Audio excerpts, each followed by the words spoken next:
I want to show you how to save images so that you can put them on our discussion board.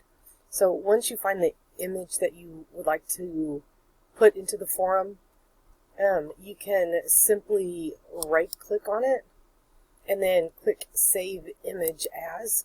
Excuse me. And I'm just going to throw it right here into a desktop. You can label it whatever you want, but I'm just going to put it on my desktop. Easier for me to find and potentially delete, right? So I don't have to keep it on my computer forever.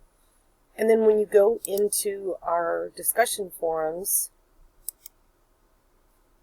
and you want to upload the graph, when you hit your reply here, you have this option here to upload the image. So I can simply open up my computer.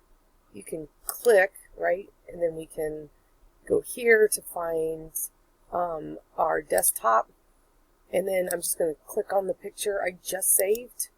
It's going to upload it for me, and we're going to click Submit, and it drops it into the forum for you.